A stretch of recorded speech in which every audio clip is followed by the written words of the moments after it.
Welcome to the bold analysis. Kenya Kwanza administration is putting every effort to ensure that the new opposition coalition of Rigathi, Kalonzo, Musyoka and Matian'gi is split before 2027 general election. And the continuation, the campaigns that have always been packaged as economic forums took place in Kitui, Ukambani, and this is coming days after Kalonzo and Rigathi made political inroads in that region. So we are going to look at the intent of Kenya Kwanza to make sure that Rigathi and Kalonzo are not together. Interestingly, what is making it so strange when Kalonzo says cousin? Cousin is a word that just means people are relatives. But we've also had people calling themselves shemeji. So what is the whole alert over the issue of cousin? We are going to explain more about that. So kindly subscribe to our channel, click the notification bell and like our videos.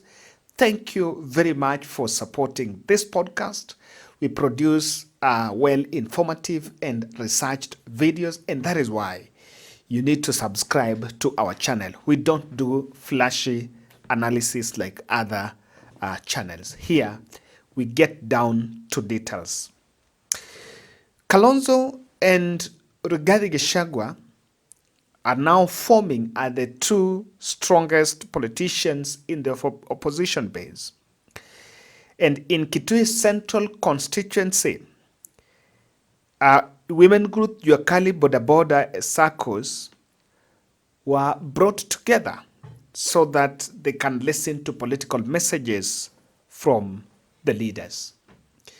Just looking at how, if you look at these seats, people were mobilized.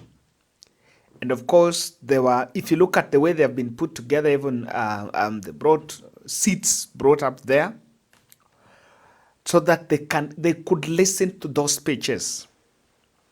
And some reporters are saying that other residents who are around were not allowed to get to that place where the event was going on.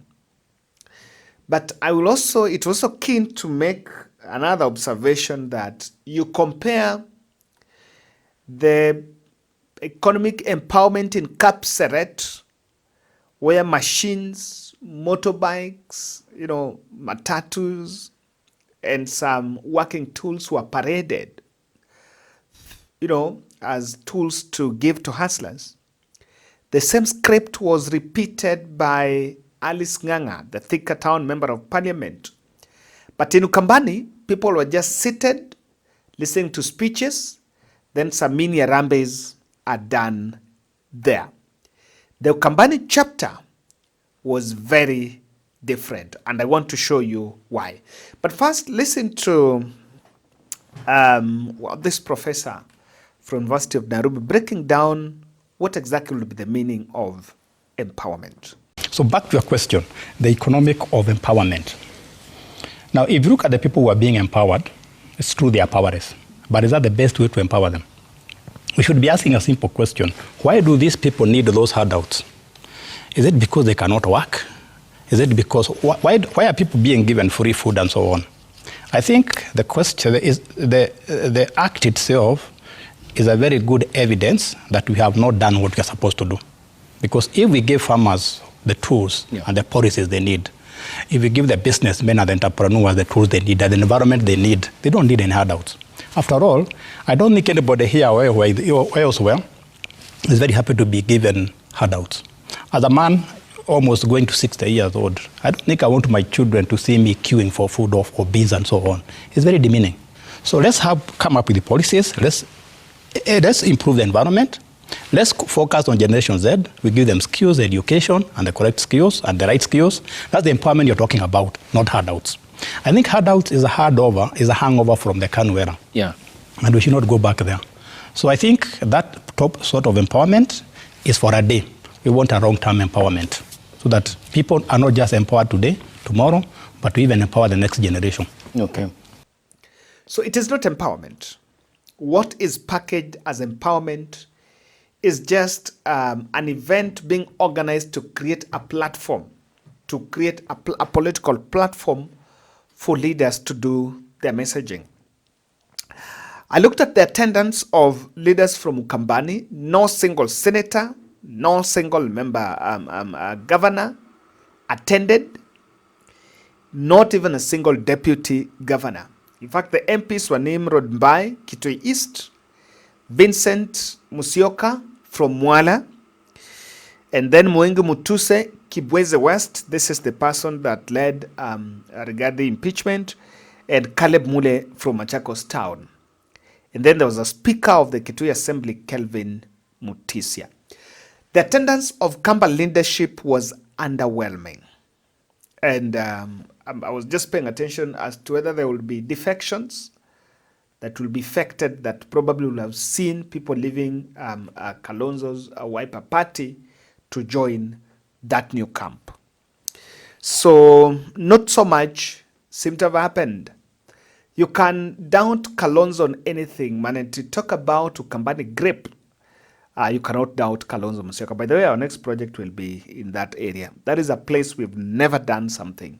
So next time we should head to Ukambani. As I've been looking at some requests here, we might make their way to Ukambani. I also noticed the presence of Speaker Moses Wetangula. And the tragedy of this, Speaker Wetangula led a delegation of MPs.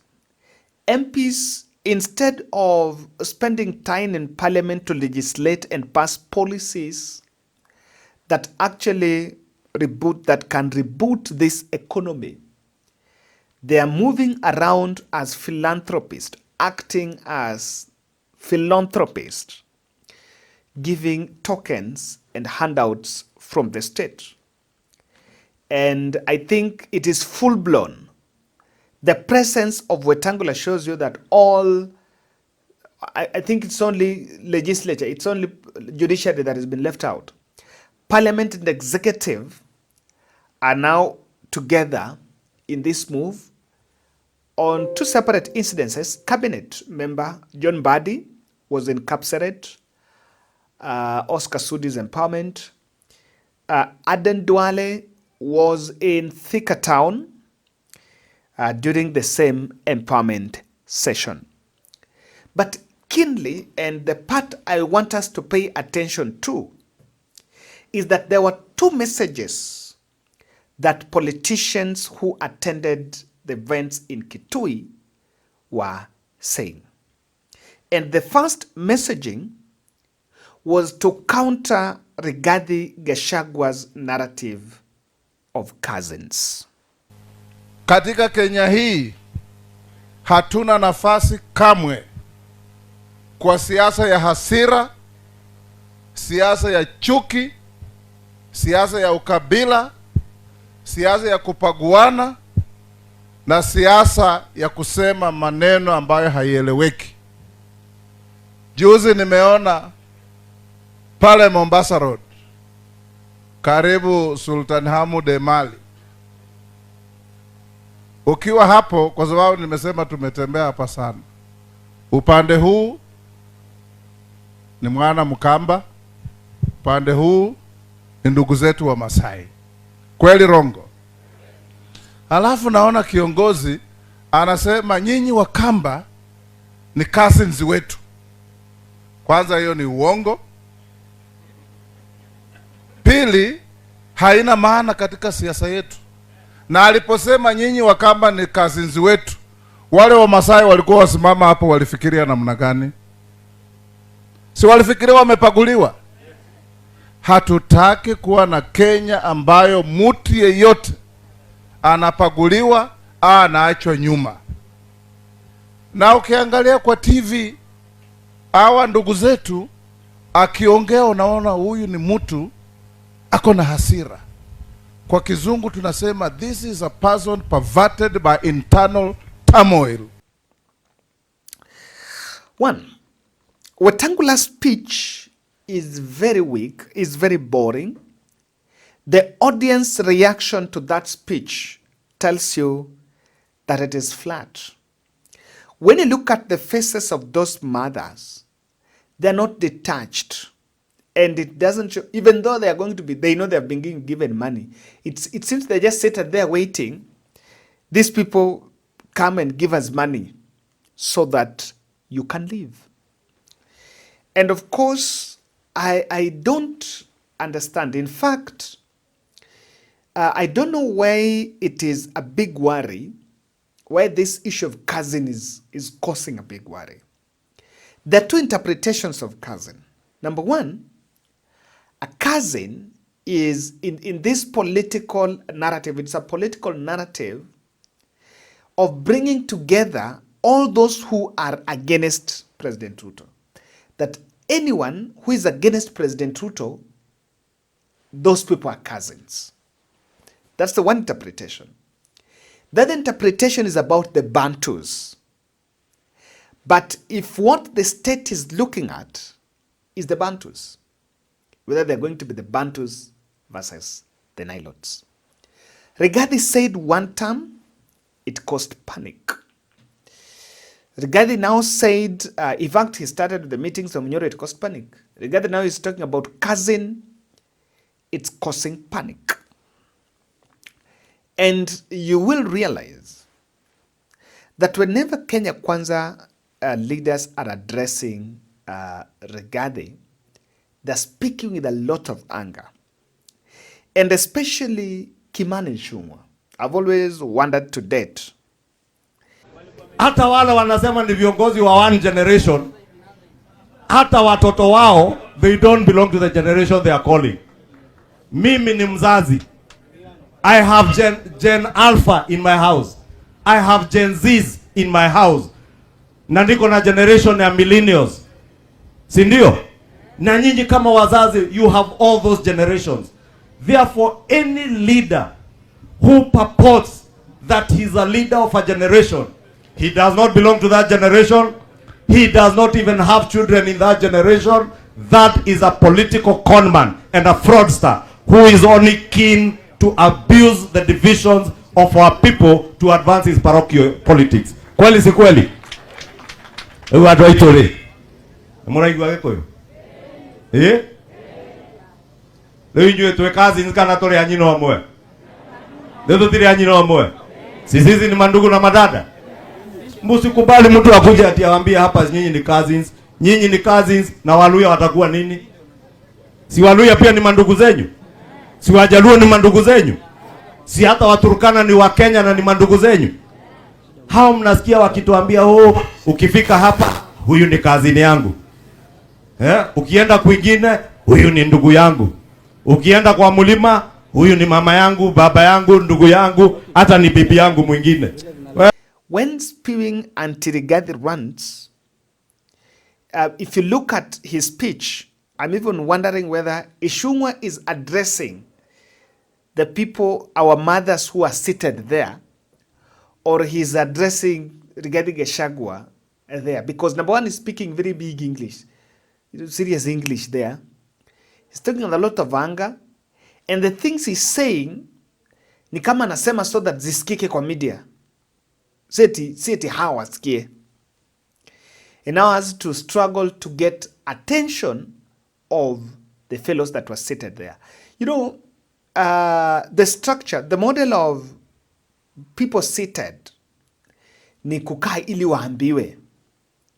And that is normally a model used in Western Kenya by Natembea. If you look at Natembea events, wanakuanga wamama na the audience, wamama wanakuanga wamekaa, wanamsikiza. He uses that strategy. I don't know what makes Ichung'wah very angry. I wish they could just give the money. And when you look at those speeches, I've always wondered, What is this economic empowerment? So they've fundraised the money. I will one day try to attend one, especially one in Luoland, because you in Thailand, what everything being said and how the money is moving, or probably one in Nairobi, so that we know what's happening.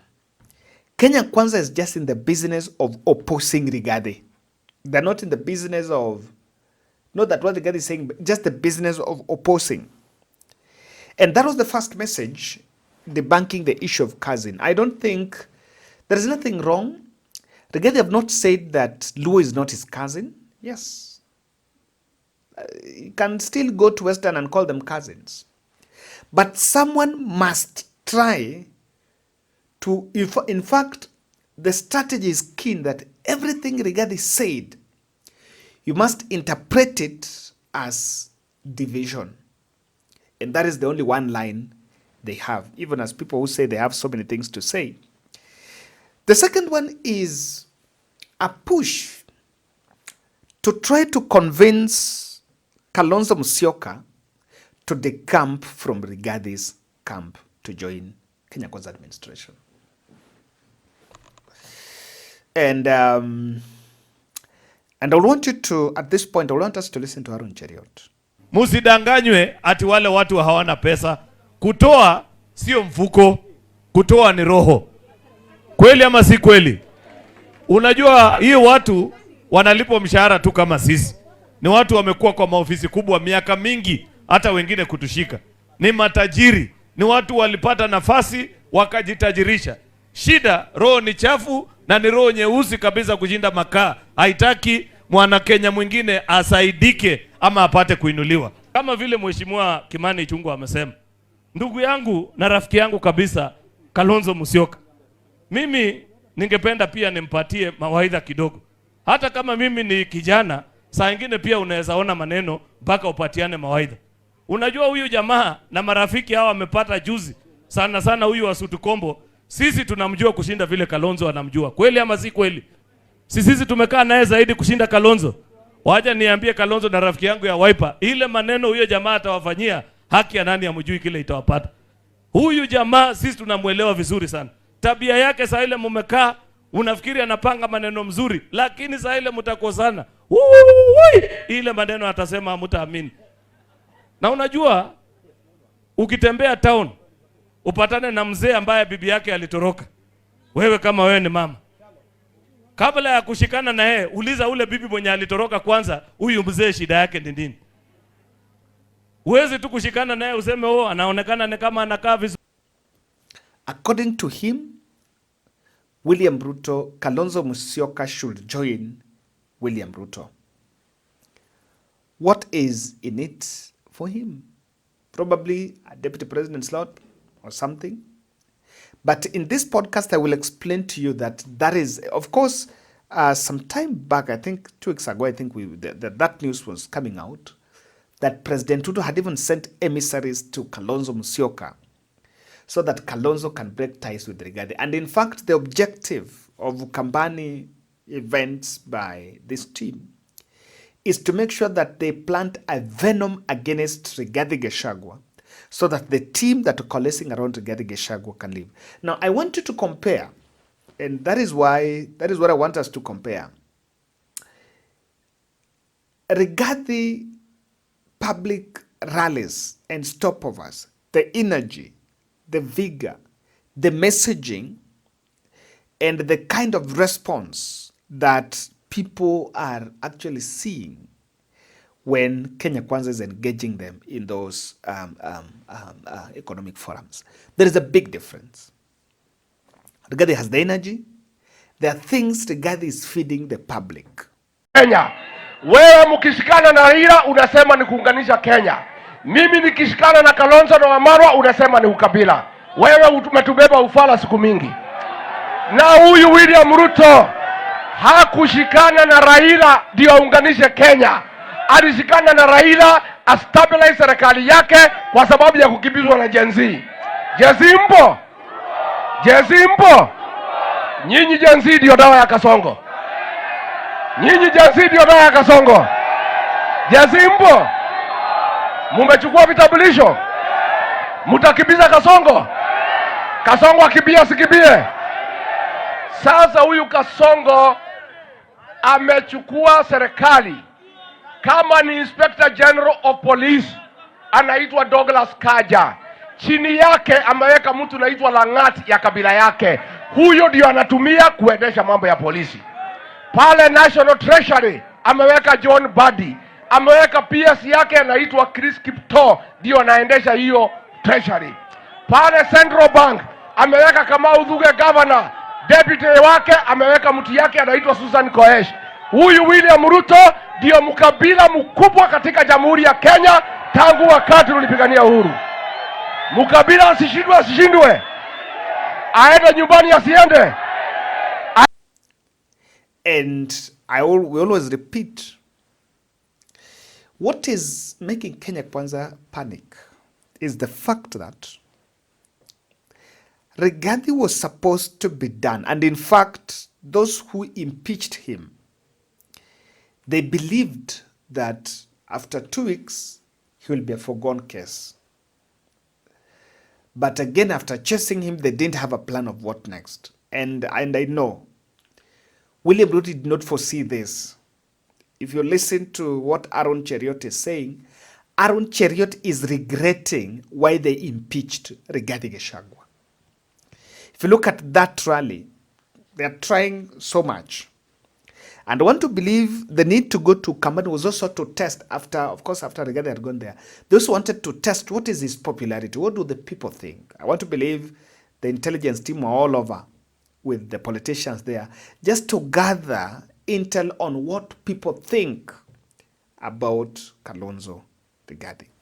Now, I want to explain to you why Ruto team are plotting that before 2027, Kalonzo and Rigathi should not be together. At this point, I've been maintaining that Rigathi is a very good midfield player, but he will be more effective for the opposition politics if he endorses another candidate. Because of the shareholding baggage that is still hanging on his neck, his opponents will cleverly use that against him. That's number one. And again, because the fate of impeachment lies with the state, he can become too big to ignore, but the state still have that impeachment case that can stop him. So just to make sure that their campaigns are clean and they get it right. And then number three, he's also having the bitterness baggage, the president. And he might not be really articulate because the conversation, apart from Ruto must go, is also centered on what the new person is bringing on table. That conversation is going to come. Yes, Rigathi will remind us how Ruto is bad, but people will also tell you that we will change regime. We can choose not to vote for Ruto, not because Rigathi have said, but because even the people are seeing things that are not right. But these are the 4 reasons why Ruto wants Rigathi to break ties with Kalonzo. There could be arithmetic, numerical strength in the new Kamba-Kikuyu coalition that is being formed with Matian'gi and Natembeya. I did analysis. I listened to Willis. And Ukambani, their vote is always intact. Their vote will go on where Kalonzo will be. No question about that. Mount Kenya has rage and is very unpredictable. And I want to believe as we talk, yes, president can get his percentage, but it's not guaranteed as to what percent. And the other side of Western and Kisii is gone.